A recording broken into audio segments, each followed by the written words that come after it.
성도의 삶 10번째 시간입니다. 회심 파트 1이 되겠습니다. 우리가 지금 계속해서 성도의 삶에 대해서, 그죠? 성도가 구원에 이르는 신학적이면서 논리적인 이 순서를 배워가고 있습니다. 아예 시간과 뭐 이런 순서를 떠나진 않지만, 그렇다고 해서 구원의 여정, 성도로서의 삶을 이게 살아가게 되는 이 여정들이 완전히 뭐 시간적이고 그런 건 아니에요.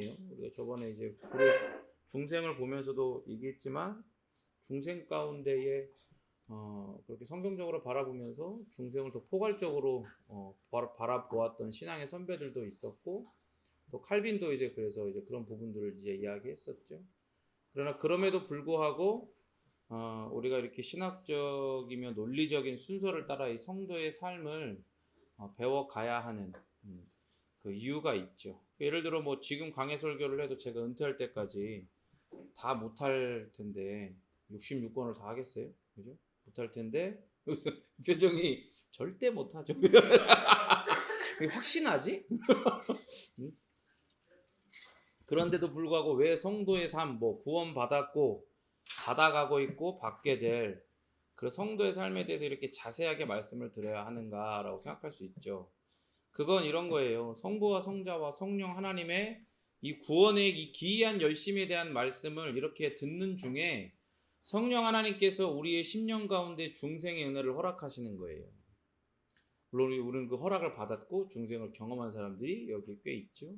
그리고 또 그렇게 허락하실 것이기 때문에, 또 성도의 삶에 대해서 성경적으로 바르게 알지 못했던 부분들을 또 말씀을 들으며 깨닫게 하시고, 그래서 우리 가운데에 이렇게 무뎌져 있거나 무너져 있던 그런 구원의 즐거움을 우리에게 회복시키시기 때문에 우리는 이렇게 성도의 삶에 대해서, 구원의 서정에 대해서 자세하게 배워야 하는 명확한 이유가 있는 겁니다. 지난 시간에 우리가 거듭남에 대해서 말씀을 나눴죠. 밤에 예수님을 누가 찾아왔죠? 밤에 예수님을 누가 찾아왔어요? 니고데모가 찾아왔어요. 다른 일들은 좀 이제 접어두시고 여기 말씀에 집중하시기 바랍니다. 이 니고데모와 이 밤에 찾아온 니고데모와 예수님께서 거듭남에 대해서 대화를 나눴던 장면을 통해서 중생이 어떤 것인지를 배웠죠. 그러니까 바람이 어디서 오는지를 알 수 없지만 분명히 그 흔적을 남긴단 말이에요. 그런 것처럼 우리의 의식으로는 이 거듭남의 순간을 포착할 수 없죠. 그렇지만 하나님의 말씀, 그 부르심의 말씀을 듣는 중에 우리에게 이 하늘로부터 주어지는 영원한 생명, 그 회심을 불러일으키고야만은 그 생명으로 죽은 영이 살아나는 영이 되는 거예요. 다시 태어나는 영이 되고 거듭난 생영이 되게 하시는 그 은혜를 성령 하나님께서 우리에게 주도적으로, 어떻게 해요? 주도적으로 그 은혜를 베푸신단 말이에요. 성령 하나님께서. 그렇게 인간의 원리라고 쓰고 사단의 원리라고 읽는 그 원리에 매여 있고 더욱 매이게 하는 사람이 바로 니고데모였어요. 왜냐하면 그는 바리새인이었고 그 당시에 국회의원이라고 할 수 있는 산헤드린 공회원이었거든요. 근데 그런 니고데모에게 성령 하나님께서 역사하셔서 예수님께 나오게 된 거예요. 왜냐하면 그 당시에 사람들은 이제 그 본문에도 좀 위아래를 다 살펴보면 전혀 바리새인들은 예수님에게 동의가 안 돼 있어요. 전체적인 그 바리새인들의 어떤 그런 의견들이 전혀 예수님에게 동의가 돼 있지 않아요. 왜? 은혜를 선포하고 그들이 주장하는 율법을 세분화해 가지고 이게 이렇게 지켜야 우리가 하나님한테 의를 받을 수 있다라고 주장하는 모든 것들을 정면으로 반박하기 때문에, 또 그들이 예수님의 출신조차도 그들은 전혀 동의가 되지 않죠. 왜요? 분명히 성경에는 갈릴리 이방 이런 데에서 어떻게 그 우리의 메시아가 나겠느냐, 그죠? 그런 예언이 없으니까 분명히 예루살렘에서 거기에 난다는 그런 것들, 그런 게 자기들의 지식 속에는 뭐 하나 딱딱 들어맞는 게 없는 거죠. 그런데 그 속에 있는 게 바로 니고데모란 말이에요. 그러니까 니고데모가 자기의 능력으로 자기 어떤 자각을 해가지고 이게 좀 어떻게 보면 예수님 말도 맞는 건데 이러면서 나온 게 아니라는 거예요. 성령 하나님이 역사하신 거예요. 성령 하나님이 하나님의 때에 그를 하나님의 말씀, 예수 그리스도의 말씀으로 그를 부르신 거죠. 예수님에 대한 소식, 여러 가지 것들로, 또 표적들을 보이시는 것들, 그런 모든 것들을 사용하셔서 그를 부르시는 거예요. 어떤 자리로? 거듭남이 선포되어지는 자리로 부르신 거예요. 그런 니고데모에게 성령 하나님께서 역사하셔서 이렇게 나오게 되죠. 다른 원리에 있던 자가 그것을 거부하는 게 원래 정상인데 그걸 거부하는 게 아니라 오해되고 착각되고 사단의 원리를 스스로 자각하거나 벗어나지는 못하는데 그럼에도 불구하고 은혜로 말미암아 이 새로운 원리, 생명의 원리, 하늘의 원리, 은혜의 원리를 선포하시는 예수님께로 나오게 된단 말이에요. 이게 신기한 거예요, 이게. 진짜 신기하지 않아요? 가만히 생각해봐요. 사람이 스스로 이렇게 여기 오는 사람이, 또 여기 지금 2년이 넘었잖아요. 2년이 넘었는데 물론 교회 간판이 없어서 그런 걸 수도 있겠지만 여기에 스스로 내가 예수 좀 믿고 싶어서 왔습니다라고 오는 사람 한 명도 없어. 한 명이 없어. 한 명이. 신기하죠? 한 명이 없단 말이에요. 그게 왜 그런 거예요? 사람은 자기가 사로잡혀 있는 원리를 벗어나지가 않아요. 그걸 생명처럼 여긴다면 그걸 자기 자신이 선으로 여기니까 그걸 깨지 않아. 그런데 하나님의 은혜로 니고데모는 예수님 앞에 그 부르심에 반응해서 나오게 된 거예요. 그래서 그 대화 속에서 아니나 다를까 하나님 나라에 대해서 전혀 알아듣지를 못하죠. 자기는 다른 원리에 사로잡혀 있어. 그러니까 니고데모는 이제 이 대화를 기점으로 이제는 이 대화 전과 후가 전혀 다른 삶을 살 수밖에 없어. 이 대화 전으로는 이제는 도저히 돌아갈 수 없는 그런 삶을 살게 된 거예요. 니고데모는. 새로운 생명의 원리의 지배를 받는 삶으로의 변화를 경험하게 되었기 때문에 그래요. 그래서 후에 모든 바서 대장들이 예수님을 비방하고 막 죽이자 그럴 때 이렇게 변호를 하는 거예요. 그 바서 바리새인들 가운데서 딱 일어서 가지고 우리의 갖고 있는 우리가 믿고 따르는 이 율법은 사람의 말을 듣고 그 행한 것을 알기 전에 우리 스스로가 판단해서 심판하냐? 이러고 예수님을 변호하는 거예요. 그리고 예수님께서 십자가에 죽으셨을 때 그의 친구인 아리마대 사람 요셉과 함께 장사를 지내요. 아리마대 사람 요셉이 이 사람도 바리새인이거든요. 산헤드린 공회원이란 말이에요. 이 사람이 갑자기 빌라도에게 가가지고 예수님의 시체를 달라 장사하게 용기 있게 말을 하죠. 왜냐면 그건 핍박받을 일이거든요. 그리고 이 사람은 부자예요. 성경에서 부자라고 얘기할 정도면 어마어마한 부자란 말이에요. 근데 어떻게 하냐? 그 사람이 아리마대 사람 요셉이 다 준비하는 게 아니라 이 니고데모가 모략과 침향, 그러니까 모략은 부패를 막고 침향은 그 냄새 나는 것을 막아주는 거거든요. 그 모략과 침향을 섞은 걸 100리트라, 쉽게 얘기해서 20에서 30kg 정도 되는 양을 가지고 와요. 그러니까 이 정도, 그러니까 침향과 모략 그리고 이 정도의 양은 왕을 제사 지낼 때 쓰이는 거예요. 그러니까 아리마대 사람 요셉이 다 준비할 수 있잖아. 그럼에도 불구하고 니고데모가 그걸 준비하는 거예요. 왜? 당신의 왕으로 인정하는 거예요. 자기의 왕으로 예수님이 여기는 거예요. 그러니까 여러분 중생함으로 새로운 생명의 그 성향, 방향을 따라 사단의 원리, 죄인의 원리, 죄와 사망의 원리가 아니라 생명과 은혜와 하나님 나라의 원리를 따라 그 행위와 삶도 변화되어지는 거예요. 그래서 이제 이 중생이 반드시 일으키는 핵심적 변화인 회심에 대해서 말씀을 선포하고자 합니다. 회심을 영어로는 컨버전이라고 해요. 컨버전. 컨버전이 뭐예요? 전환이에요. 방향이 바뀌는 걸 이야기해요. 그래서 회심이란 한 인간이 자신의 죄로부터 돌아서서 믿음 속에서 하나님을 향하기로 결단하는 것을 의미하죠. 다시 말해서 회심이란 건 회개와 믿음을 통해 일어나는 우리의 심령의 방향 전환이에요. 방향 전환. 예를 들어서 이제 우리가 여름 캠프를 갈 거잖아요. 요즘에 뭐 그런 거 있잖아요. 하찮은 남자 이런 거에서 하남자 특, 하남자의 특징이라는 거죠. 그래서 막 얘기를 하는데 여름 캠프를 가는데 제가 이제 하남자 특, 내비 이거 뭐하러 봐? 다 알지. 한번 왔다 갔다 몇 번을 했는데 가는 거야. 막 운전해 가. 2시간, 3시간이 지났는데도 분명히 설악산에 나와야 돼. 근데 안 나와. 굳이 내비를 켰어. 근데 남쪽으로 가고 있는 거야. 남쪽으로 가고 있는 거야. 그럼 어떻게 돼요? 이제 선택의 갈림길에 쓴 거죠. 그죠? 무슨 선택의 갈림길이에요? 그냥 가던 길을 계속 가가지고 땅끝 해남마을까지 가서 거기서 뭐 어떻게든 장소를 섭외해서 여름 캠프를 할 것인가, 아니면 방향을 어떻게 해요? 완전히 전환해서 돌려서 돌아갈 것인가. 여러분 여기서 방향을 완전히 바꿔서 다른 길을 가는 거, 그게 바로 회심이에요.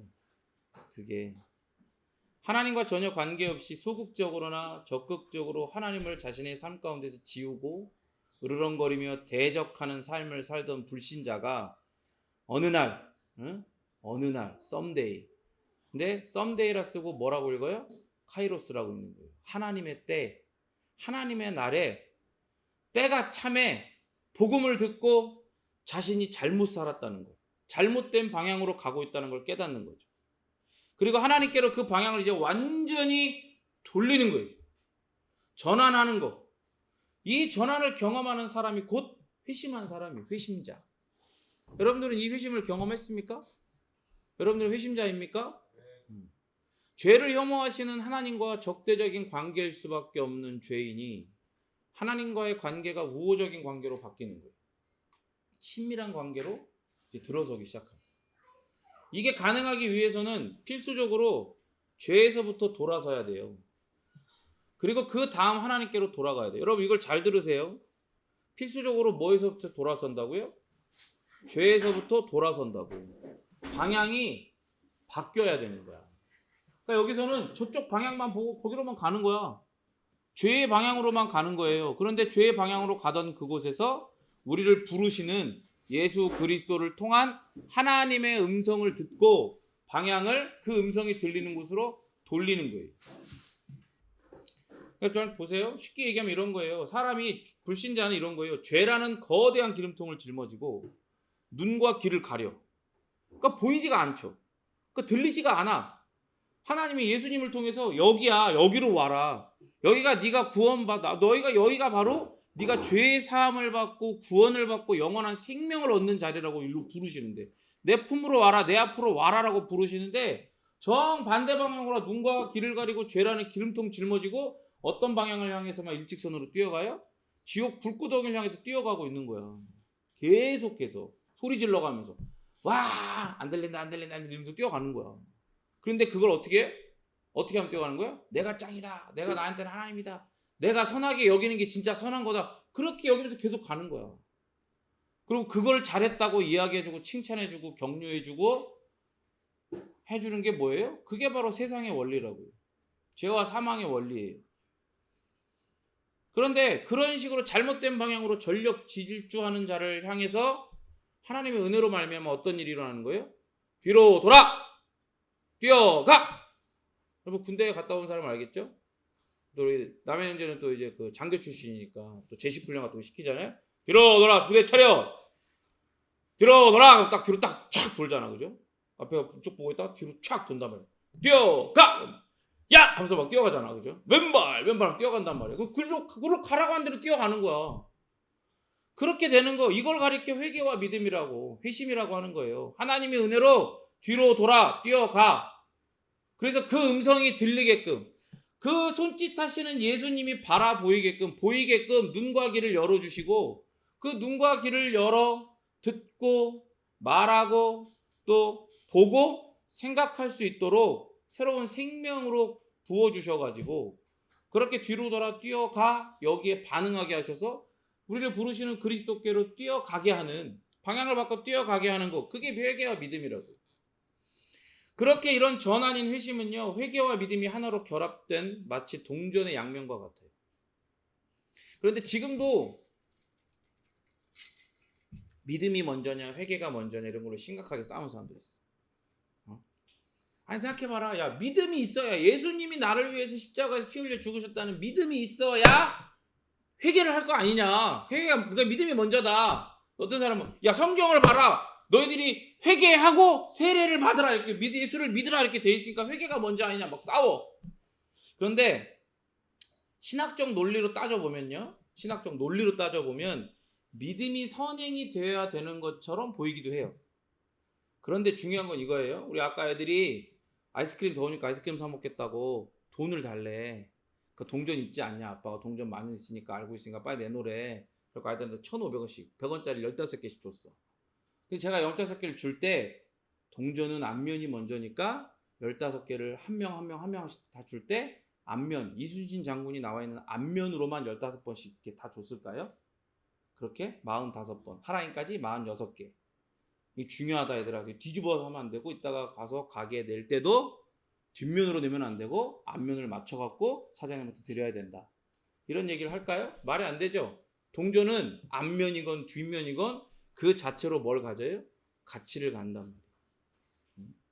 그러니까 누가 동전을 내거나 거스름돈을 내어줄 때 뭐 앞면으로 정렬해서 주진 않는 것처럼 동전 그 자체가 가치를 갖는 거예요. 회심 그 자체가 가치를 갖는 거예요. 근데 편의상 논리적으로 회계를 먼저 우리가 이야기를 하는 겁니다. 그래서 우리는 오늘 본문처럼 회계에 대해서 먼저 말씀을 듣기를 원하는데, 하지만 그 전에 가장 중요한 거, 회심은 내가 경험하는 거 맞습니까? 맞아요? 회심은 내가 경험하는 거 맞죠? 그렇지만 회심의 출발점은요, 내가 아니라는 것에 못을 박아둬요. 회심은 내가 시작하는 게 아니야. 내가 경험하는 건 맞거든요. 근데 회심은 내가 시작하는 게 아니라는 걸 못을 박아야 돼. 우리가 부르심에 대해서도 이야기했지만 하나님이 부르셔야 우리가 회심으로 대답하며 반응할 수 있는 거예요. 하나님의 부르심이 먼저인 거예요. 하나님의 부르심. 그러니까 부르심도 그렇고 중생도 그렇고 이 회심도 그렇고 다 하나님의 부르심이 먼저인 겁니다. 그 유효한 부르심, 그 영원한 부르심으로 우리를 부르실 때 우리가 중생케 되고 우리 안에 새로운 생명으로 말미암아 회심이라는 반응을 할 수 있는 거예요. 그리고 그 부르심이 있기 위해서는 하나님의 예정이 있어야 돼요. 그 영혼 가운데서 구원하시기로 작정하신 그 계획, 예정이 있어야 되는 거예요. 그렇게 예정과 소명, 부르심과 중생은 하나님께서 하시는 일이죠. 그러니까 당연히 이 회심도 우리가 경험하는 일이긴 하나 회심도 사실은 누가 하시는 일이에요? 하나님이 하시는 일이라는 거예요. 이 회개와 믿음은 눈으로 보기에는 사람이 하는 것처럼 보이기도 해요. 아까 얘기한 것처럼 우리가 경험하는 거니까. 그러나 이 회심에 눈에 보이지 않는 하나님께서 눈으로 안 보이시는 일들을 하시는 게 있고, 우리가 눈에 보이는 이 회심에 우리가 이거를 주체잖아요. 회심의 주체란 말이에요. 우리가 이걸 경험하는. 그렇게 되는 거예요. 그러니까 마치 이런 거죠. 하이파이브. 어떻게 해요? 하이파이브 딱 하는 거예요. 예전에 유명한 슬램덩크라는 그 만화에서 천재 서태웅이 나와. 천재 서태웅. 얘는 완천재야. 그냥 얘는 완전 천재야. 농구를 엄청 잘해. 다 무시해. 근데 거기에 주인공이 누구예요? 강백호라는 친구인데 얘는 운동신경이 거의 뭐 괴물이에요. 그런데 농구를 해본 적이 없어.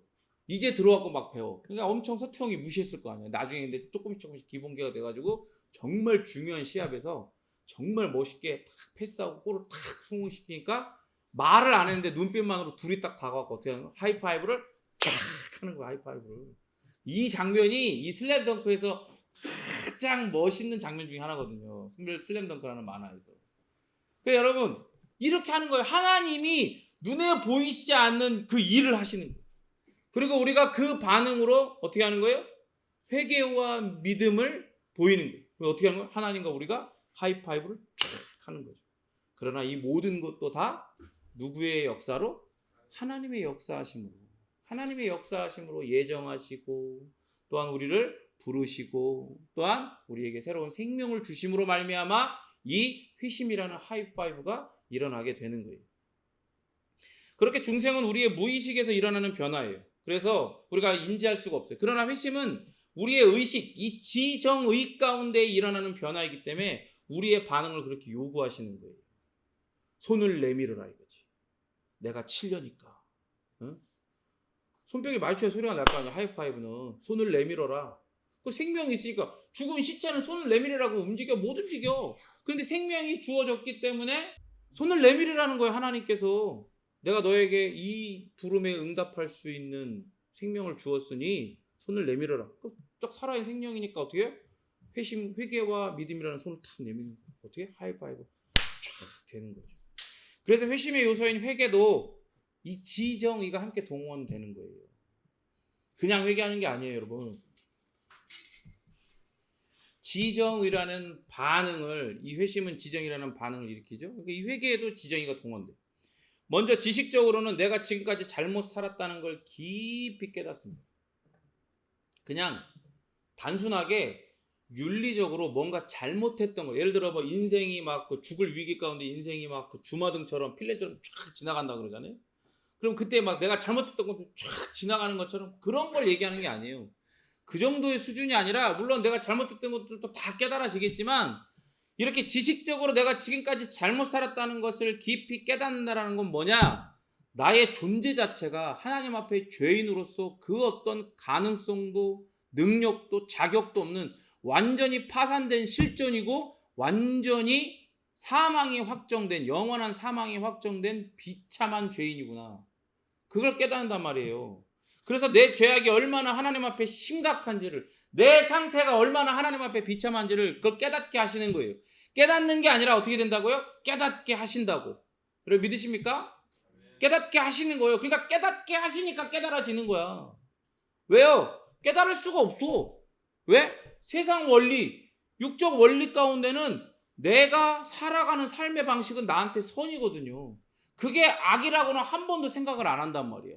그런데 어떻게 내가 존재 자체가 하나님 앞에 악이고 나의 비참함이고 이 파산된 실존 이런 걸 어떻게 깨달아? 깨달아지지가 않죠. 깨닫게 하시니까 깨달아지는 거예요. 근데 그게 어떻게 깨달아지는 거예요? 하나님에 대한 지식이 내 마음에 들어와요. 그래서 그 마음, 새로 태어난 생명에 들어와서 그 하나님을 아는 지식이 내 영혼, 내 생명을 비추는 거울처럼 기동한단 말이에요. 하나님을 아는 지식이. 그럼 여러분 보세요. 하나님을 아는 지식은 이거다라고 얘기를 안 해. 성경은. 하나님을 아는 지식은 이거다라고 얘기 안 하고요. 하나님을 아는 지식은 누구라고 얘기해. 그게 뭐예요? 예수님이라고 얘기한다고 성경은. 하나님을 아는 지식은 예수님이라고 얘기해요. 누구도 하나님을 본 사람이 없어. 왜? 영이시니까. 그러나 나를 본 자는 하나님을 보았다라고 예수님 말씀하시죠. 그러니까 예수님을 아는 건 곧 누구를 아는 거예요? 하나님을 아는 거예요. 그러니까 예수님을 아는 지식이 곧 하나님을 아는 지식이 되는 거죠. 그런데 그 하나님을 아는 지식인 예수님을 아는 지식이 왜 내 마음 가운데 들어와 거울처럼 기동하냐고요. 왜? 예수님이 나를 위한 하나님의 대속물, 나를 대신해서 죄를 속하기 위한 죽임당하는 하나님의 어린 양으로 오셨다는 것. 그리고 그 예수님이 어디에서? 십자가에서 못 박혀 피 흘려 처절하게 죽으셨다는 걸 깨달아지는 거예요. 그게 거울처럼 내 안에서 딱 기동을 하는 거예요. 그게 거울이라 그랬죠. 거울은 누굴 비추는 거예요? 내가 거울 앞에 서면 누굴 비춰요? 그렇죠. 마음 같아서는 내가 거울 앞에 서면 강동원이 비쳤으면 좋겠지. 우리 와이프가 요즘에 그 누구야 걔 선지한테 푹 빠졌어. 너무 잘생겼어. 저렇게 잘생겼네. 저렇게 생길 수가 있네. 사람이 저렇게 생길 수가 있네. 그래서 굉장히 이제 패배감에 내 패배감에 이렇게 와. 왜냐면 존재 자체가 달라. 존재 자체가 달라. 족속이 다른 족속이야. 키가 막 뭐 190 뭐 막 가까이 되고 막 뭐 이건 뭐 존재 자체가 다른데 뭐 내가 뭐 살을 빼고 뭐 아무리 뭘 한다고 해도 나는 선제가 될 수 없어. 그죠? 선제가 될 수 없어. 우리 아버지 성함은 현자 제자. 될 수가 없어. 나는 선제가 될 수 없어. 근데 보세요. 그 정도가 아니라는 거예요. 내가 딱 섰을 때 거울은 내가 원하는 사람을 비추는 게 아니라 나에 있는 그대로를 드러내잖아요. 그죠? 근데 하나님을 아는 지식인 예수를 아는 지식이 내 마음 가운데 살아있는 생명이 된 내 마음 가운데 들어와 나를 비추는 거예요. 이게 바로 너의 모습이어야 돼. 아니 이게 바로 너의 모습이야. 하나님이 죄인을 어떻게 혐오하시고 대하시는지, 그 죄인에게 어떠한 저주와 멸망과 심판을 쏟아 부으시는지 예수 그리스도의 십자가의 죽으심, 그 하나님을 아는 지식인 예수 그리스도를 통해 우리의 이 죄악됨, 죄인됨을 폭로하는 거예요. 그대로 드러내는 거예요. 바라기는 더 경건하고 거룩하고 내 스스로 100%는 아니어도 98% 정도는 내 스스로 모든 율법을 지키고 착한 일을 해가지고 하나님 앞에 의를 받을 수 있는 수준에까지 이르렀으면 좋겠지.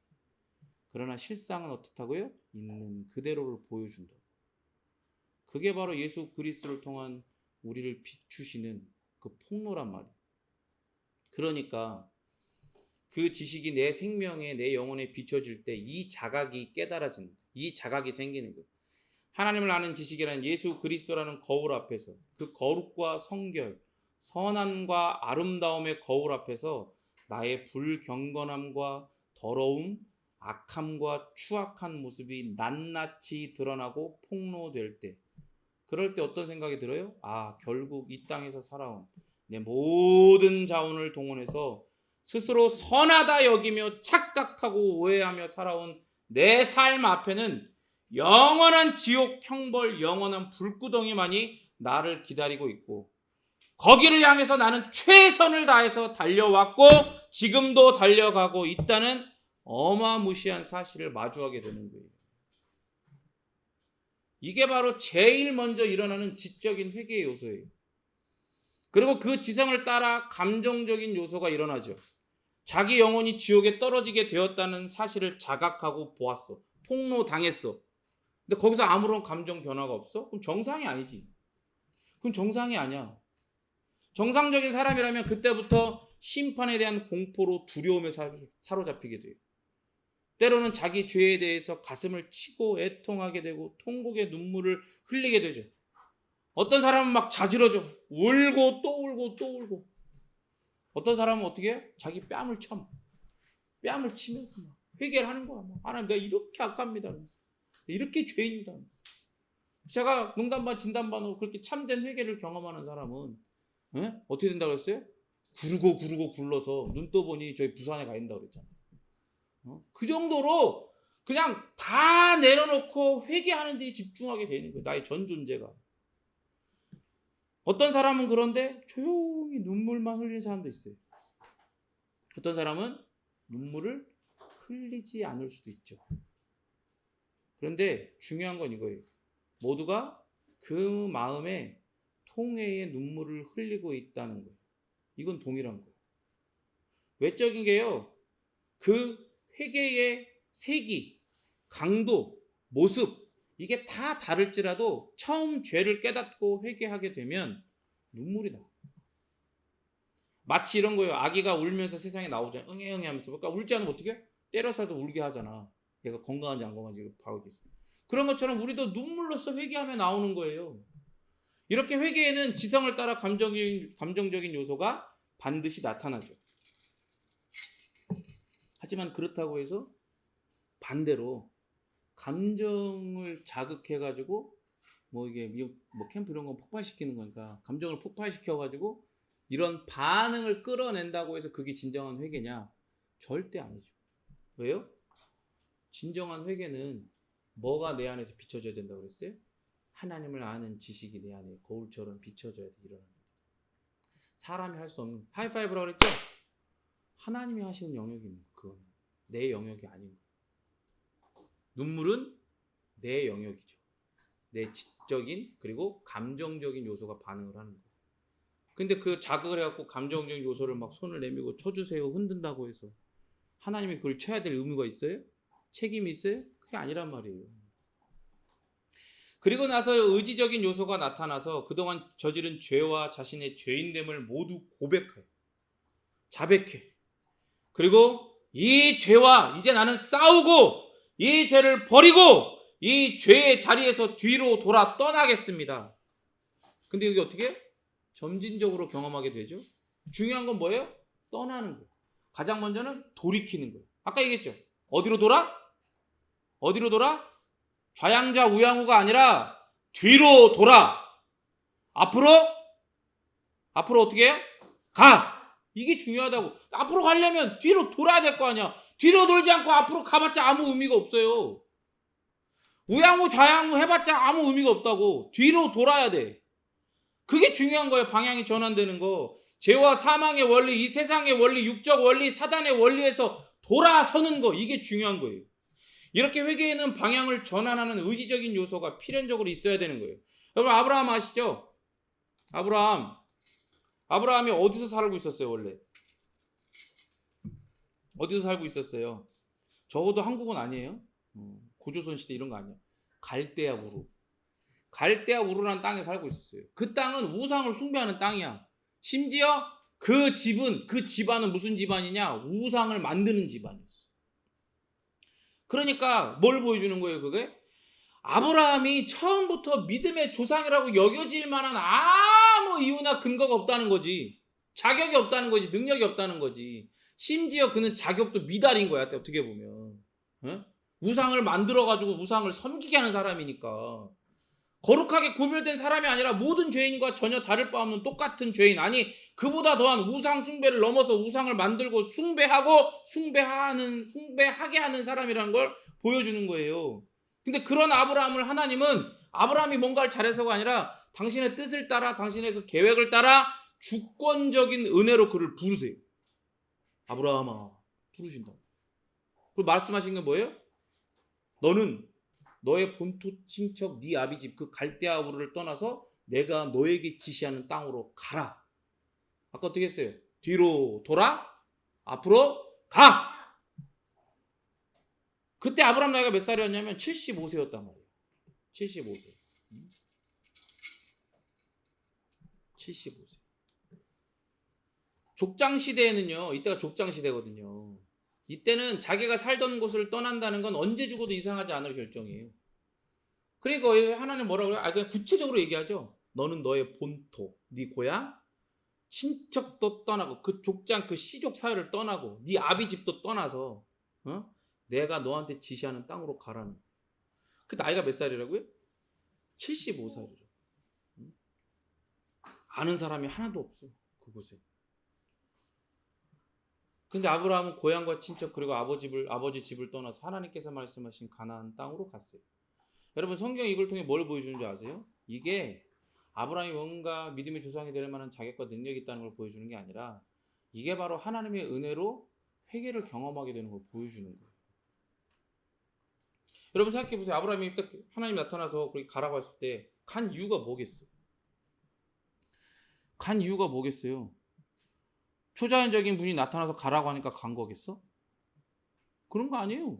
왜? 그의 삶을 보면 하나님의 인도하심을 순종하는 척하면서도 계속 의심하고 불신하고 자기 아내를 2번이나 여동생이라고 사촌 동생이라고 거짓말로 속여 팔아넘기고 아주 난리 법석이잖아요. 그죠? 전혀 그런 게 아니에요. 이 지정의 가운데에 회개의 은혜가 있는 거예요. 아브라함에게. 그냥 어렸을 때 태어날 때부터 엄마 뱃속에 있을 때부터 이렇게 우상 숭배하고 죄인이었어. 또 나중에 커가면서 그 기술을 배워서 우상 숭배하게 하는 사람이었어. 근데 그런 내가 저렇게 예배를 드리면서 예배 말도 안 듣고 저렇게 누워가지고 저렇게 하고 있어. 들리지도 않아 지금. 들리지도 않아. 그런 죄인에게 이런 삶이 내가 여기서 이러고 사는 게 이 나를 부르신 하나님 앞에 완전히 비참하고 죄인된 삶이구나를 깨닫는 거예요. 이 방향이 잘못된 방향이라고 하는 걸 깨닫는 거예요. 어떻게 되는 거예요? 하나님이 뒤로 가라 명하시니. 왜 뒤로 가야 되는지를 알겠구나. 뒤로 가는 거예요. 앞으로 가. 거기로 가라고 하시니 가는 거예요. 여기보다 비교할 수 없는 가치가 하나님 명령하신 것 가운데 그리고 그 명령하신 땅에 그 지점 가운데 있구나. 이걸 회개라고 하는 거예요. 죄인에게 익숙하고 원래 즐겨하고 원래 사랑하는 그 원리와 그 모든 것을 떠나는 것. 단순히 지적인 요소, 감정적인 요소에만 머문다면 그래서 그건 회개가 아닌 거예요. 그거는 인위적이고 자의적인 거지. 은혜적인 게 아니야. 성경적인 게 아니야. 의지적인 요소까지 갖추어져야 그게 온전한 회개가 되는 거예요. 그러니까 이걸 뭔가 우리가 만드는 게 아니라 하나님의 은혜로 그렇게 지정의 가운데 그런 전환과 변화를 경험하게 된다는 거예요. 예수님께서 비유로 하신 탕자 이야기 아시죠? 그게 회개가 뭔지를 명확하게 보여주는 거예요. 탕자가 아버지의 재산을 미리 받아내는 불효를 저질러요. 왜? 그게 왜 불효예요? 그게 아버지 나한테 몫으로 줄 걸 달라는 거야. 그건 뭐예요? 원래는 아버지가 죽었을 때 유산으로 형이랑 너한테 나눠줄 거거든. 그 얘기는 뭐예요? 아버지 나는 당신이 나한테 이미 죽은 사람이나 마찬가지라는 거야. 그러니까 땡겨서 달라는 거야. 내 재산은. 나는 당신을 죽은 사람처럼 여기겠다는 거랑 마찬가지. 그런 선언과 마찬가지인 거예요. 그걸 받아가지고 그 불효를 저지르고 먼 나라로 떠났어. 그곳에서 허랑방탕한 삶을 살면서 그 많은 재산을 다 날려버렸어요. 엎친 데 덮친 격으로 그 땅에 흉년까지 들었어. 한 끼 식사도 할 수 없는 돕는 이 하나 없는 거지가 돼버렸어. 일을 하려고 해도 일을 시켜주는 사람도 없어. 왜? 이방인이니까. 다 자기 입 풀칠하기도 어려운 지금 흉년 들어갖고 어려운데 어쩔 수 없이 냄새나는 돼지 우리의 똥치기가 됐어. 왜요? 그렇게 하면 거기 있는 그 쥐염나무 열매라고 그게 이제 그쪽 지방에서 자라는 열매거든요. 근데 그 열매가 달짝지근한 맛이 나긴 해요. 근데 익기 전에는 엄청 떫어서 못 먹고 살짝 익었을 때 먹는데 또 시간이 지나면 완전히 딱딱해갖고 사람이 깨물어 먹을 수 없을 정도. 그래서 이 쥐엄나무 열매는 그걸 상징해요. 가난을 상징하는 거예요. 쥐엄나무 열매를 먹는다. 그거 진짜 가난한 거야. 그런 시대인 거예요. 가난한 시대인 거예요. 그래서 성경에도 세례 요한이 메뚜기와 석청을 먹었죠. 근데 그 메뚜기가요 발음이 똑같아요. 쥐엄나무 열매랑 하루브. 그 사실은 메뚜기를 먹은 게 아니라 쥐엄나무 열매 먹은 거예요. 그러니까 뭔가 부하고 소유와 소비를 쫓아 사는 게 아니라 하나님이 이 세례 요한을 구약과 선지자 그 마지막 구약으로 마지막 선지자로 부르신 건 어떤 거예요? 어떤 삶을 살아야 된다는 거예요? 하나님의 말씀을 맡은 자는 가난한 삶을 살아야 된다는 거야. 그래서 그냥 그걸 먹고 사는 거야. 그거예요, 그거. 그래서 그거를 먹을 수 있겠구나 싶어갖고 갔는데 그것도 안 줘. 심지어. 그러니까 어떻게 해? 그 돼지우리 가운데서 후회하는 거지. 후회하는 거야. 그래서 생각해 보세요. 이 쥐엄나무 열매는 사실 가난을 넘어서 탕자의 상태, 그 탕자의 전인의 상태를 드러내는 거예요. 하나님 앞에 파산된 실존을 드러내는 거랍니다. 집중하세요. 그런데 그런 쥐엄나무 열매도 주는 사람이 없어지니까 자신의 비참한 처지에 비해서 갑자기 아버지 집에 있는 종들이 떠오르는 거예요. 그 인격적인 대우를 받으면서 풍족히 먹고 사는 그 모습이 떠올랐어. 종들임에도 불구하고 아버지의 그 인격적인 선함 가운데 혜택을 받고 살던. 그러니까 아버지 집에 있을 때 아버지의 사랑과 풍요로움이 그리워져. 돌아가고 싶은 간절한 마음이 생겨. 근데 불효했잖아. 아버지 나한테 이미 죽은 사람이라고 선언하고 돈 받아서 나왔잖아.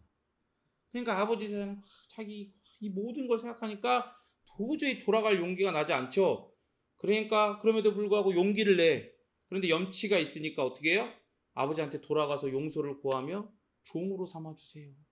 이렇게 얘기해야겠다. 그렇게 결심하고 돌아가는 거예요. 그런데 거지가 돼가지고 돌아갔어. 아버지가 어떻게 해? 항상 언제 오나 보고 있었던 거예요.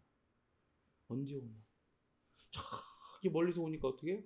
뛰어나가가지고 부둥켜 안고 내 아들이 살아 돌아왔다. 응? 뛰어나서 안아주는 거예요. 이게 회개예요. 이게 회개라고. 제가 얘기했죠. 어떤 사람 뺨을 친다 그랬지. 뺨을. 내가 이렇게 뺨을 치면 하나님 나를 불쌍히 여겨주실까봐 뺨을 치는 거겠어?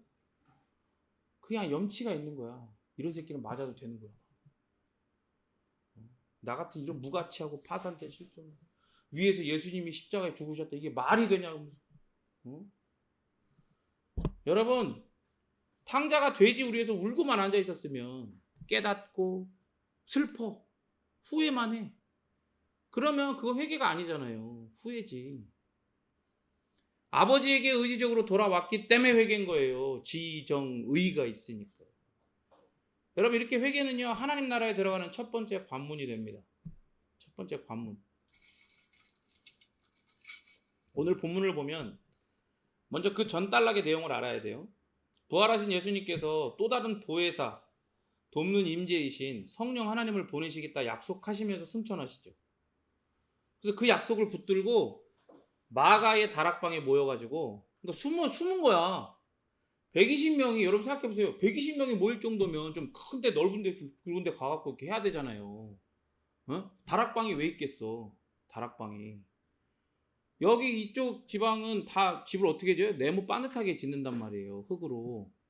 그러니까 위에서 이렇게 막 열이 내려오니까 한낮에 열이 내려오면 얼마나 뜨거워. 그러니까 다락방을 만들어 놓는 거야. 어? 그 밑에서 지내게. 그런데 지금 이 사람들은 로마 병사들도 그렇고 또 바서 대장들도 그렇고 막 잡아 죽이려고 막 혈안이 돼 있을 거 아니야. 지금 예수님 먼저 죽었으니까. 그러니까 이제 막 다 숨어 있는 거야. 무서워가지고. 근데 약속은 약속이니까 예수님이 약속해 주신 게 있으니까 두렵지만 믿는 마음으로 모이긴 모이는데 사람들 많은 거 시원한 거 넓은 곳에 모이는 게 아니라 다락방에 모이는 거예요. 거기 모여서 물에 숨어서 기도하는 거야. 120명이 모여서 기도하는 거야. 그런데 그 약속은 예수님이 하신 약속이잖아요. 예수님은 하나님이시니까 반드시 그 약속, 그 말씀이 이루어져요, 안 이루어져요? 이루어지죠. 그 약속하신 하나님의 영이시고 예수의 영이신 성령 하나님께서 그곳 그들 가운데에 임재하시는 거예요. 그 임재가 얼마나 충격적인지 막 불의 혀같이 막 갈라지는 게 막 불처럼 막 임하는 거예요. 눈에 보일 정도로. 근데 그건 단순히 어떤 신비한 현상을 이야기하는 게 아니라 그 자체가 뭘 상징하는 거냐면 이제 이 시대, 예수님이 승천하시고 성령이 오신 이 시대부터는 앞으로 무슨 시대다? 성령의 시대, 교회의 시대. 그러니까 성부, 성자, 성령 하나님이 구약의 때 구약 뭐 창조에서부터 구약 시대와 또 신약 시대 전부 삼일체 하나님이 합력해서 사역을 하시지만 그렇게 우리를 구원해 가시지만 주도적으로 누가 하신다는 거예요? 이제부터는 성령 하나님이 주도적으로 역사하신다는 거예요. 그런 걸 갖고 있는 상징인 거예요. 어쨌든 그렇게 임재하셨어요. 약속을 믿기는 하지만 핍박이 두려워가지고 숨어서 기도하던 그들에게 성령 하나님께서 임재하시자 그들이 갑자기 큰 소리로 기도하기 시작하는 거예요. 근데 그들의 기도가 그들의 언어가 아니라 각각 다른 언어, 방언이라고 하는 뭐 코카콜라, 콜라 사이다 이런 게 하는 게 아니라 갯마포슈 먼저 얘기했죠? 갯마포슈 뭐예요? 슈퍼마켓 거꾸로 하는 거야. 그러니까 이런 혀가 꼬이는 발음을 시켜갖고 막 방언을 막 옛날에는 막 그냥 부흥사들이 막 그런 거 시켰어. 콜라 사다 막 혀가 꼬여도 된다고 막 방언을 하는 법 막 이런 걸 막 시키고 막 그랬단 말이야. 근데 그런 게 아니라 진짜 방언은 어떤 거예요? 뭐 사람들이 흔히 은사주의자들이 영적인 방언이다, 하늘로부터 주어진 하늘의 언어다 그런 거 다 웃기는 소리야. 그런 게 아니라 성령이 임재하시자 각 나라 말들로 이들이 막 말을 하기 시작하는 거예요. 선포를 하기 시작하는 거예요. 그런데 그들의 기도가 그렇게 막 나와 터지는데 그 내용이 구원하시는 하나님의 비밀을 이야기하는 거야. 하나님의 구원의 비밀을 막 선포하는 거야. 경건한 유대인들이 그때 예루살렘에 머물러 있었거든요. 오순절이었기 때문에. 이 소리를 들은 거예요. 놀라고 신기하게 여기서 막 소동이 일어나. 이게 어떻게 된 일이냐. 왜? 이 사람들은 막 원근 각처 동서 사방에 막 흩어져 살던 사람들이거든. 쉽게 해서 지금으로 따지면 해외 동포들인 거야. 근데 이들이 경건하기 때문에 성전 중심의 신앙을 유대인들이 갖고 있어서 모인 거예요. 6월절을 맞아서 모여가지고 오순절까지도 있는 거예요 지금. 근데 자기들이 살고 있는 그 지역 그 나라의 말들로 막 들리는 거예요. 그래서 어떤 사람들은 세술에 취해서 그런다고 막 놀려. 왜 놀려요? 그걸 왜 놀리냐? 유대인들은 그 율법 가운데 독주를 마시면 안 돼요. 독주에 취해서 그런다고 옛 원리를 가지고 새 원리에 사로잡혀서 하나님의 구원의 비밀을 선포하는 자들을 조롱하고 있는 거예요. 그러니까 베드로와 사도들이 딱 나서고 베드로에게 딱 사도들 세워놓고 앞에 딱 올라가가지고 예를 들어 뭐 장소가 명확하게 나와 있지 않지만 그 소리가 막 퍼지니까 사람들이 그 소리 듣고 막 웅성웅성 모여드는 거죠. 사람들이 그 마가의 다락방이니까 그 위에 옥상에 딱 올라가고 설교를 했을 거 아니에요. 예를 들면 딱 서가지고 소리를 내서 설교를 시작하는 거예요. 유대인들과 예루살렘에 사는 모든 사람들아 이 일을 너희로 알게 할 것이니 내 말에 귀를 기울여라. 이게 도대체 무슨 일이냐. 소동하니까 신기하다 막 이상한 소리가 나니까 이런 거예요. 오전 9시다 지금이. 그런데 이 사람들이 단체로 취해서 이렇게 한다? 그런 조롱은 말이 안 된다. 이것은 선지자 요엘을 통해서 하신 말씀이 성취된 거다. 지금 이 자리가. 말세에 내가 내 영을 내 모든 육체에 부어주리니 너희의 자녀들은 예언할 것이요 너희 젊은이들은 환상을 보고 너희 늙은이들은 꿈을 꾸리라.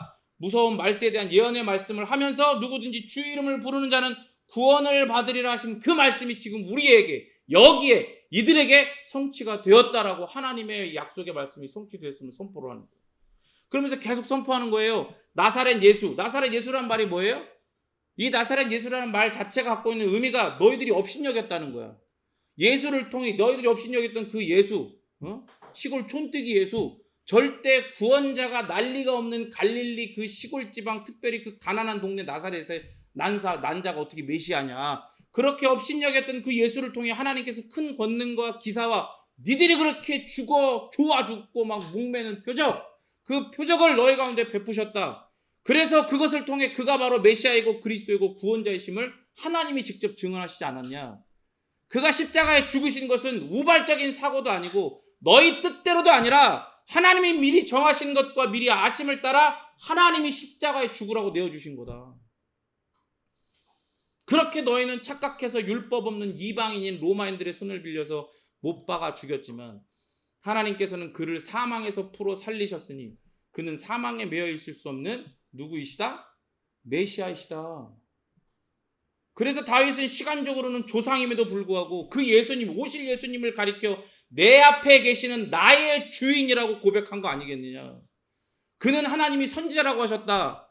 선지자인 다윗은 하나님이 맹세하신 자손 중에 한 사람을 자기 위에 앉게 하실 것을 알고 미리 보았다. 믿음으로 그리스도의 부활을 말했다. 그가 음부에 버림되지 않고 그의 육신이 썩음을 당하지 아니하리라. 다윗을 통해 말씀하신 이가 바로 이 예수님이라는 거예요.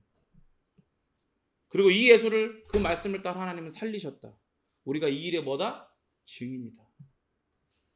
하나님께서 오른손으로 예수를 높이셨다. 그가 약속하신 성령을 아버지께 받아 너희가 지금 보고 듣는 이것을 부어주셨다는 거예요. 2장 36절 말씀 읽어볼까요? 시작.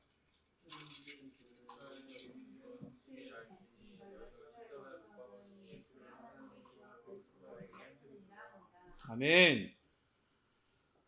이스라엘 온 집은 확실히 알아라. 너희들 다 알아야 된다. 너희가 십자가에 못 박은 이 예수를 하나님이 주와 그리스도가 되게 하셨다.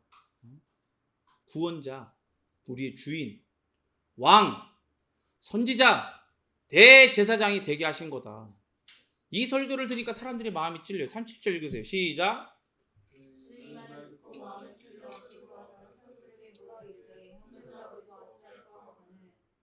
성령 하나님께서 이제 120명의 제자들만이 아니라 이 설교, 구원의 말씀을 듣는 이들의 마음에 역사하시기 시작한 거예요.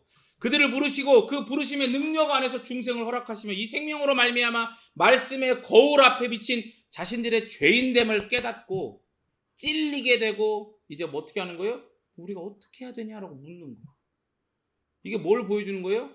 지, 정, 의의 변화를 보여주는 거예요.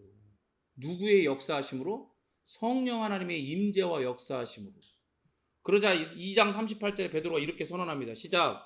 베드로가 이르되 너희가 회개하여 각각 예수 그리스도의 이름으로 세례를 받고 죄 사함을 받으라. 그리하면 성령의 선물을 받으리니. 여러분, 옥수영이 그렇게 외쳐대는 죄 사함의 원리는 이렇게 되는 게 아니라, 그렇게 되는 게 아니에요. 그들이 말하는 걸로 되는 게 아니라 이게 죄 사함의 원리인 거예요. 저 무슨 대학교 있던데 지방에 꽤 이름이 알려진 대학인데 사람이 없으니까 이제 문을 닫게 생긴 거야. 근데 그거를 옥수영이 먹었어. 옥수영이 먹었어. 어차피 문 닫을 거 옥수영이 돈 제시하니까 팔았겠지. 그럼 거기가 원래 미션 스쿨이거든요. 오래된 신학교는 없는데 미션 스쿨이야. 이게 어떻게 되겠어요 이제 거기는? 이제 뭐 옥수영이 이야기하는 제사함의 원리를 배우고 가르쳐갖고 이제 그런 신학교가 되겠지. 구원파 신학교가. 근데 그런 식으로 제사함의 원리가 이루어지는 게 아니에요. 이렇게 되는 거지. 지정의의 변화가 일어난 이들에게 어떤 행동의 변화가 일어나야 하는지를 베드로가 이야기하는 거예요. 지정의 가운데 우리 속에 참된 회개가 일어나죠. 그리고 이 회개는 우리의 행동, 우리의 삶이라는 우리 밖으로의 참된 회개로 넘쳐 흐르게 돼요. 예수님은 당신의 공생의 사역 가운데 이걸 아시고 이 말씀을 하신 거예요. 요한복음 7장 37절, 38절, 39절 말씀 찾아보세요. 요한복음 7장 37, 38, 39.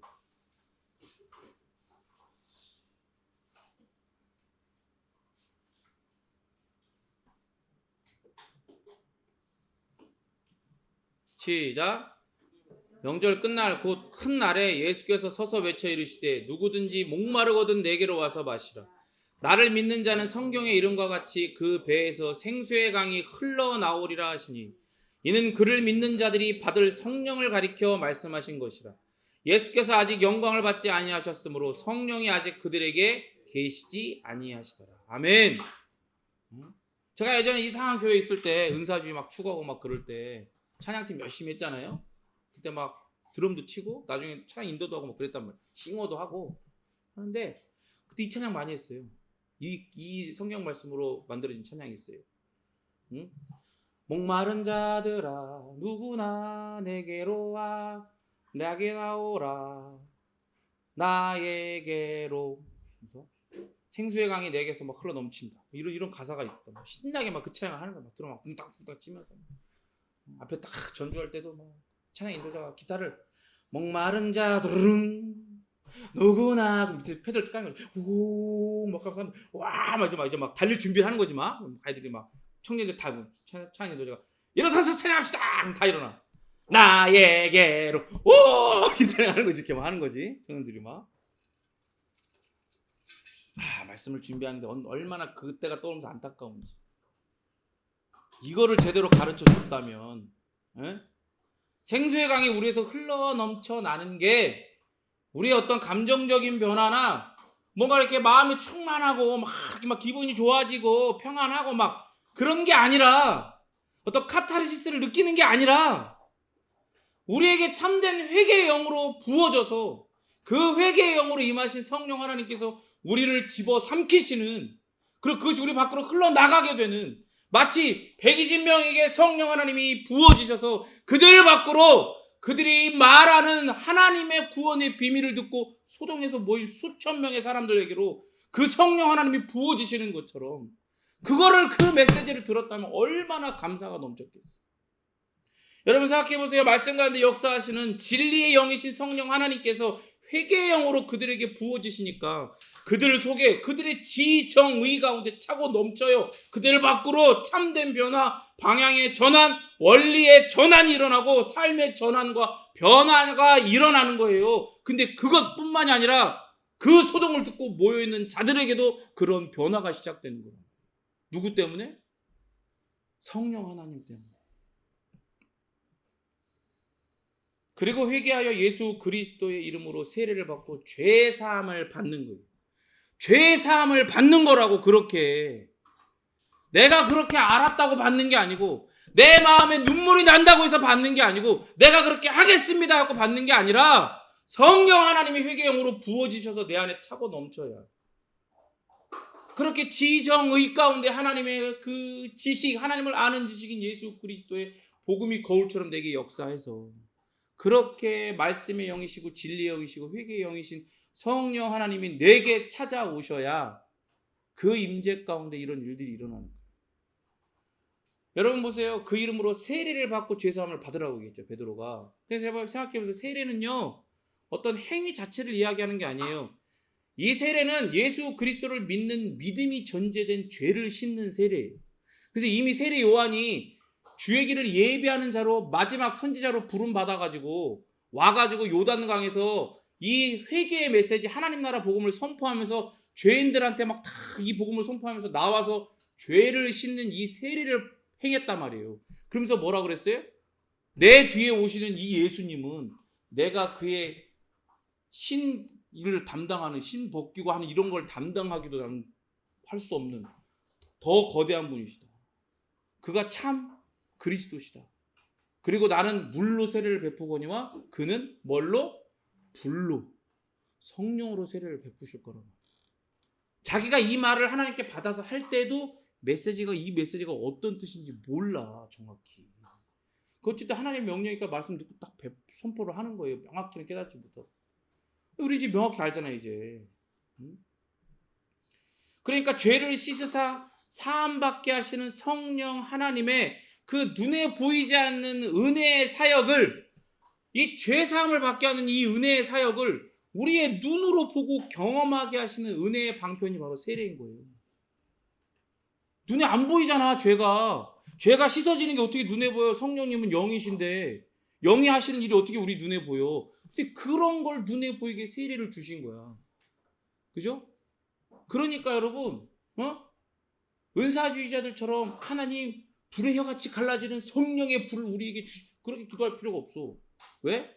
이미 우리는 세례라는 은혜의 방편을 우리에게 주셨단 말이에요. 그걸 통해 우리는 죄사함을 받는 거예요.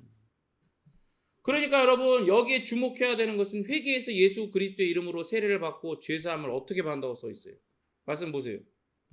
이 38절에 베드로가 이르되 너희가 회개하여 예수 그리스도 이름으로 세례를 받고 죄사함을 받으라 그러는데 어떻게?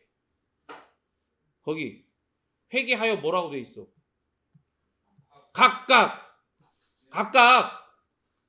아시겠어요? 각각 받는 거예요. 이게 중요한 거예요. 여러분 생각해보세요. 지금 이 설교를 하고 있는 이 일대의 분위기가 얼마나 압도적이겠어. 성령 하나님이 이제 주도적으로 역사하시겠다는 선언을 하시며 이 땅 가운데 내려오셨어. 어마어마한 그런 임재의 영향이, 압도적인 그런 임재가 있는 거 아니에요. 성령 하나님의 임재로 수많은 나라들과 지역의 방언으로 하나님의 구원의 큰 비밀을 이 120명의 사람들이 막 선언하는 거야. 큰 소동 가운데 베드로가 설교를 하는 거예요. 그들 가운데 수많은 사람들, 3,000명 이상의 사람들 가운데에 성령 하나님께서 임재하시고 그들 가운데 부어지시는 거예요. 그들 가운데에. 근데 말씀은 이걸 놓치지 않아요. 뭐라 그래요? 각각이라고 얘기하죠. 각각. 얼마 전에 우리가 함께 또 보고 주의 깊게 살펴봤던 부흥의 현장이라고 미국에서 있었던 그 사건이 있었죠. 어떤 한 그 미션 그 대학에서 예배 때 어떤 한 사람이 그냥 단순한 복음의 말씀 선포하고 내려가는데 사람들이 안 가고 계속해서 찬양하고 기도하면서 하나님 임재가 부어졌다면서 부흥이 시작됐던 수많은 사람들이 계속해서 그 시간을 이어가면서 별별 일을 막 다 했어. 근데 우리가 조심스럽게 그걸 살펴봤어요. 그래서 결국엔 뭐로 밝혀졌어요? 그건 아니라는 거야. 왜? 막 거기서 나와서 사람들이 막 무슨 뭐 게이 막 동성애자 뭐 이런 것들 아주 변질되고 아주 이상해. 왜? 여러분, 성령 하나님의 역사는요 결국에는 각각 일어나는 거예요. 그래서 모든 사람들 가운데 임재하셔도요 그 속에서 어떻게 해요? 각각 일어나는 거예요. 그걸 놓치면 안 돼요. 생각해 아까 얘기했죠. 지금 이 분위기가, 이 일대의 분위기가, 이 3,000명이 넘는 사람들의 분위기가 얼마나 압도적이겠냐고요. 말로 다 담을 수 없는. 그럼에도 불구하고 성령 하나님은 인격적으로 한 사람 한 사람을 찾아가시고 만나시고 죄사함의 은혜를 베푸신다. 이 모든 은혜는 듣고 깨닫고 찔리고 새로운 원리를 따르고 싶고 회개하고 죄사함을 받는 이 모든 것은 결국 개인에게 일어난 일이에요. 여러분, 무리 속에 숨지 마십시오. 공동체에 숨지 마십시오. 이 은혜의 방편을 거짓되게 사용하지 말라 이 말입니다. 하나님은 니고데모처럼 나오는 자에게 은혜를 베푸시는 거예요. 그 선하신 주권적 계획을 따라 부르시고 생명을 부으셔서 회개와 믿음으로 반응하게 하세요. 누구에게? 개인과 공동체가 아니라 개인에게, 공동체가 아니라 무리가 아니라 개인에게 그렇게 하신단 말이에요. 각각에게. 그러니까 내 친구의 회개와 믿음은 내게 아니에요. 옆에 사람 봐봐. 잘 믿는 것 같아요? 죄를 회개하는 것 같아요? 그 사람의 믿음과 회개는 내게 아니야. 공동체의 회개와 믿음은 내게 아니에요. 오직 나를 향한 구원의 놀라운 계획을 따라 나를 부르시고 나에게 생명을 부으시고 나로 회개하게 하시고 나로 믿게 하시는 그 은혜를 구하셔야 되는 겁니다. 구하셔야 되는 거예요. 나에게 달라고. 따라합니다. 나에게 주세요. 간절히 구해야 돼요. 그 은혜가 나에게 부어질 때 베드로의 설교처럼 무슨 선물을 받아요? 성령의 선물을 받죠. 성령의 선물이 뭐예요? 성령의 선물? 지정의 변화가 일어난 이들에게 어떤 행동의 변화가 일어나야 되는지를 베드로가 말씀을 해요. 지정의 가운데 우리 속에 참된 회개가 일어나죠. 그리고 이 회개는 우리의 행동, 삶이라는 우리 밖으로의 참된 회개로 넘쳐 흐르게 돼요. 넘쳐 흐르게. 아까 얘기했잖아요. 요한복음 7장 37, 38, 39. 그죠? 그걸 이야기했잖아요. 여러분 생각해 보세요. 예? 성령의 선물은요. 결국에 뭐냐면 구원의 서정, 성도의 삶을 살게 되는 게 성령의 선물이에요. 막 별 은사가 막 일어나고 막 손대니까 막 병 낫고 방언하고 막 그냥 왈라왈라하고 막 예언하고 앞날을 막 보고 방언이 막 통변이 되고 제가 얘기했잖아요. 그런 거 얘기하기 시작하면 한도 끝도 없다고. 여러분 보세요. 성도의 삶을 살게 되는 거, 성도가 되어서 성도의 삶을 살게 되어지는 거, 그게 바로 성령의 선물이에요. 왜? 이게 첫 단추예요. 눈에 보이지 않는 첫 단추인 회개, 그리고 믿음, 이 회심의 첫 단추가 채워지는 거예요. 그럴 때 우리는 성도로서 성도의 삶이라는 성령의 선물을 받게 돼요. 그게 어떤 선물이에요? 성도로서 그리스도와 연합돼요. 이제 회심한 사람이 앞으로 이 여정을 따라 보게 될 텐데 성도는 그리스도와 연합되는 걸 경험하게 되죠. 그리고 그 연합 속에서 성부 하나님으로부터 너는 의롭다라는 영원한 선언을 들어요. 불변하는 선언을 들어요. 그리고 하나님의 자녀로 인정받아. 그리스도 안에서 그리스도가 하나님의 아들이기에, 내가 오늘 너를 낳았다 선언하신 하나님의 아들이기에 그 그리스도 안에 연합되어 있는 우리도 하나님의 눈에는 뭐로 여겨져요? 자녀로 여겨진단 말이에요. 입양된 양자로 여겨진단 말이에요. 그리고 예수님의 형상으로 변화되어져 가는 성화를 경험하죠. 점진적으로. 그러면서 부딪혀오는 옛 원리의 핍박으로부터 견디고 인내하게 되는 견인의 놀라운 은혜를 경험하게 돼요. 그리고 날이 갈수록 말씀 안에서 더욱 성도로서 더 큰 확신으로 계속해서 견고하게 돼요. 그리고 결국엔 어디에 이르러요? 영화로움에 이르게 되는 거예요. 여러분, 이게 성령의 선물이에요. 응? 이게 이런 성령의 선물을 이렇게 자세하게 논리적으로 이렇게 딱 이야기해서 하나하나 성경을 따라 자세히 살펴봐야 되지 않겠습니까? 응? 아까도 처음에 얘기했던 것처럼 이러한 설교가 필요한 이유가 바로 이거예요. 이러한 내용들을 함께 연구하고 이런 부분들에서 깊이 성경의 말씀을 듣고 거기에 감화가 되어지지 않는다. 그러면 결국 못 쫓아가기 시작하는 거예요. 이 세상 원리가 이야기하는 복과 선물들을 따라가기 시작합니다. 성령의 선물이 아니에요. 이 모든 것은 하나님께서 우리와 우리 자녀, 말씀을 들으십시오. 여러분, 거기 뭐라고 돼 있어요? 말씀이 본문 말씀 가운데 뭐라고 돼 있습니까? 베드로가 계속해서 뭐라 그래요? 이 약속은, 이 39절 시작. 이 약속은 너희와 너희 자녀와 모든 먼데 사람 곧 주 우리 하나님이 얼마든지 부르시는 자들에게 하신 것이라. 그죠? 여러분, 이렇게 이야기해요. 성경을 통해서. 이 모든 것은요, 하나님께서 우리와 그리고 우리의 자녀와 그리고 물리적으로나 영적으로 그리고 관계적으로나 정서적으로, 그러니까 모든 면에서 다 우리로부터 멀리 있는 사람. 근데 멀리 있다라고 하는 건 눈에는 보이는 거잖아. 무슨 말인지 알겠어요? 하나님이 거기다 데려놓은 거예요. 거기다 데려놓은 사람들, 내 눈에 보이는 사람들, 내 앞에 멀리 있지만 데려다 놓은 사람들을 이야기하는 거라고요. 그런 사람들에게까지 하나님께서 부르시기로 계획된 모든 사람들에게 하신 약속이란 말이에요. 여러분, 이 말씀을 들으셔야 돼요. 그래서 패역한 이 시대와 세대 가운데 여러분 먼저 구원을 받으십시오. 이 구원을 받으십시오. 회개와 제사함에 이 하나님의 놀라운 복음의 말씀을 듣고 그것을 받으십시오. 그리고 구원을 받아가시고 구원에 이르게 하시는 성령의 선물을 받고 소유하고 누려가십시오. 그리고 이 선물을 아직 받지 못한 자들, 멀리 있는 자들, 그들에게 복음을, 하나님을 아는 지식을, 우리의 영혼을 비추는 그 거울을, 예수 그리스도를 선포하십시오. 그리고 강권하십시오. 왜요? 이 시대가 말랑말랑한 시대가 아니거든요. 이 시대가 성경에서 이야기하는 날로 자기를 높이는 시대, 마음이 강팍해지는 시대.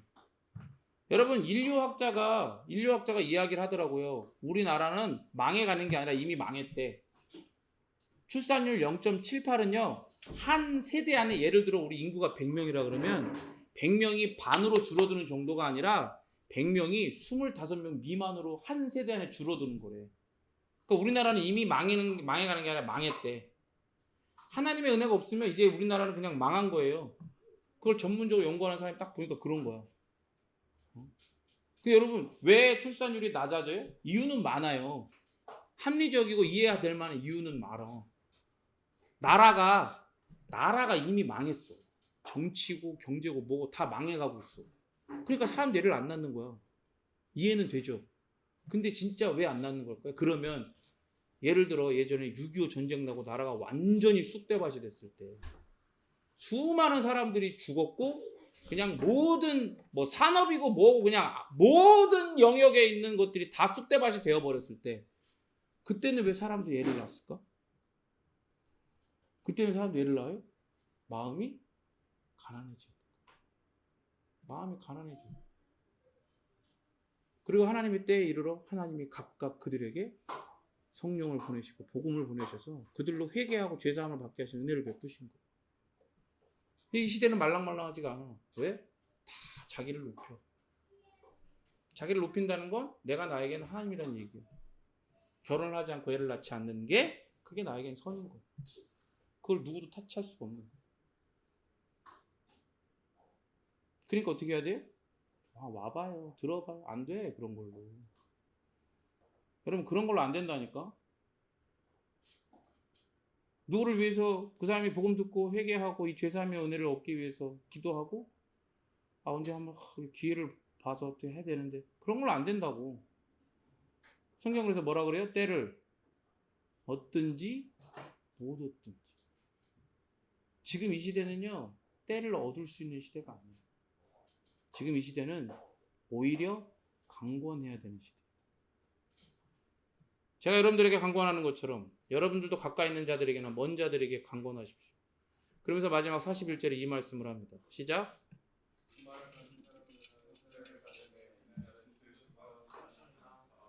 그럴 때 그들에게 복음의 말씀을 받아들이는 은혜가 물처럼 성령으로 거듭나고 물처럼 성령으로 죄사함을 받는 세례의 은혜가 죄인이었던 자가 성도가 신도가 믿는 자가 되는 은혜가 더하여지는 겁니다. 그런 거구나. 아니요. 여러분이 이미 그런 걸 경험한 거예요. 지금도 경험해 가고 있고. 제가 얘기했죠. 제일 치사하고 제일 나쁜 게 뭐라고 그랬어요? 따고 배짱이 제일 나쁘다고 그랬죠. 응? 따고 배짱이 제일 나쁘다고 그랬죠. 성령은 우리에게 부어져서 어떻게 해요? 생수의 강이 우리 배에서 차고 흘러넘쳐서 우리의 발목과 무릎과 우리 전체를 채워버려요. 우리 밖으로 흘러간단 말이에요. 근데 여러분들이 뭐라고 요즘 하는 말로 뭐 돼? 여러분 뭐 돼? 너 뭐 돼? 뭐라고 성령이 우리 가운데 흘러넘치게 하시는 이런 은혜를 여러분들이 맡고 있냐고. 그죠? 흘려보내야 돼요. 강권해야 돼요. 그렇게 이 복음을 우리가 누리고 그리고 다른 사람들로 하여금 누려가게 해야 됩니다. 그러한 은혜가 우리에게 있기를 진심으로 바랍니다. 같이 함께 기도하겠습니다.